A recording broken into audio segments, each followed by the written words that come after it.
चिड़िया और सभी आदमी गायब हो गए।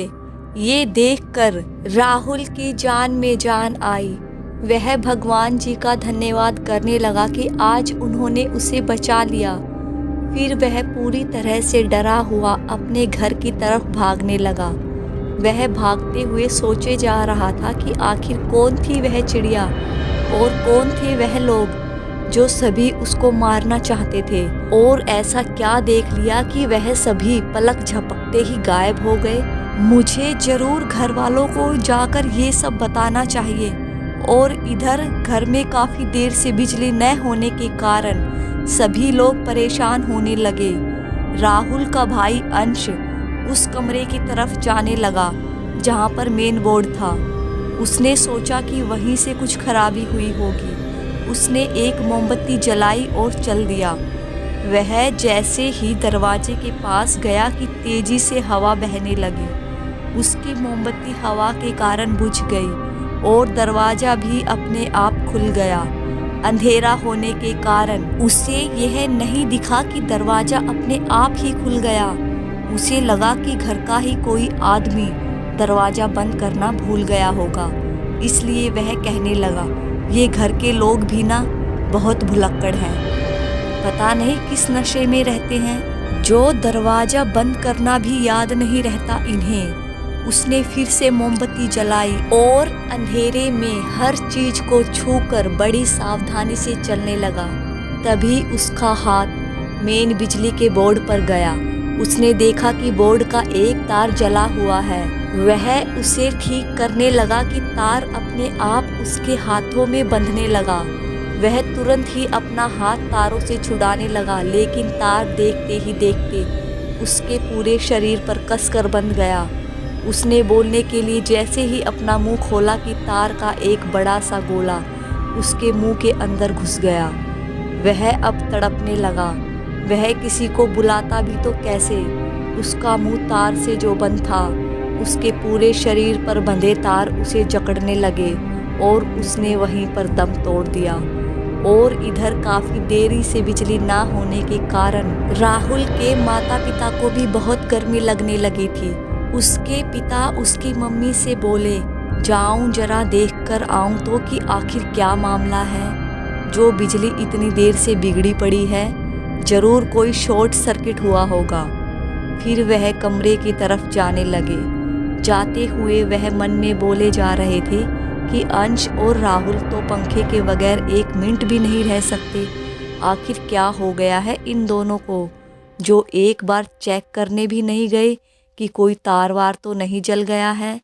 उन्होंने दोनों को आवाज़ लगाई मगर कोई जवाब नहीं मिला। उन्हें लगा कि हो सकता है कि दोनों गहरी नींद में सो रहे होंगे, इसलिए मेरी बात नहीं सुन रहे हैं। कोई बात नहीं, मैं ही जाकर देख लेता हूँ। वह कमरे में गए और मोबाइल की फ्लैश लाइट ऑन की। बोर्ड की तरफ बढ़े तो देखा कि नीचे अंश तारों में लिपटा बेसुध पड़ा है। वह घबरा गए। वह अंश को उठाने लगे मगर अंश उठता तब जब वह जिंदा रहता। उन्होंने उसकी नाक पर हाथ रखा तो देखा कि इसकी सांसें तो चल ही नहीं रही है। वह जोर जोर से रो रो कर कहने लगे, बेटे तुम्हें क्या हो गया? तुम हमें ऐसे छोड़कर कैसे जा सकते हो? अंश की माँ, राहुल, आदिति, इधर आओ, देखो अंश को क्या हुआ है। उनकी आवाज़ सुन माँ और आदिति उनके पास पहुँची। अंश को इस हालत में देख वह दोनों भी रोने लगी। पिता ने देखा कि राहुल तो यहाँ है ही नहीं। वह उसकी माँ से पूछने लगे, राहुल कहाँ है? अपने कमरे में होगा, माँ ने जवाब दिया। जब कमरे में है तो यहाँ क्यों नहीं आया? राहुल, राहुल, तुम क्या कर रहे हो? इधर आओ, देखो तुम्हारे भाई की सांसें नहीं चल रही है। जल्दी आओ, इसे हॉस्पिटल लेकर जाना है। डैडी, इन्हें अस्पताल ले जाने से कोई फ़ायदा नहीं, यह अब नहीं रहे। कहते हुए आदिति भी रोने लगी। राहुल अपने घर के दरवाजे पर पहुंचा तो घरवालों की रोने की आवाज़ उसे सुनाई देने लगी। वह झटपट अंदर आया तो देखा कि उसका भाई अंश ज़मीन पर लेटा हुआ है और उसके माता पिता और बहन सभी रो रहे हैं। वह पिता के पास आया और पूछने लगा, अंश को क्या हुआ डैड, और आप लोग रो क्यों रहे हैं? पता नहीं बेटे, मैं भी जब यहाँ आया तो देखा यह यहाँ ऐसी हालत में पड़ा है और पता नहीं इसके बदन पर यह तार कहाँ से आया, पिता ने कहा। तभी जमीन हिलने लगी और पूरे घर में रोशनी फैल गई। दादाजी के उस खुफिया दरवाजे में से आवाज आने लगी कि तुम सब मरोगे, कोई नहीं बचेगा। तुम सब ने उस किताब को छूकर बहुत बड़ी गलती की है। फिर भयानक हंसी के बाद वह आवाज फिर बंद हो गई। इसके बाद घर में आग की तेज लपटें उठने लगी। घर धू धू करके जलने लगा। सब लोग परेशान होने लगे। राहुल ने कहा, आप तीनों लोग घर के बाहर जाइए। नहीं बेटा, तुम भी साथ आओ, उसकी माँ ने कहा। राहुल बोला, माँ मैं अंश को लेकर आता हूँ।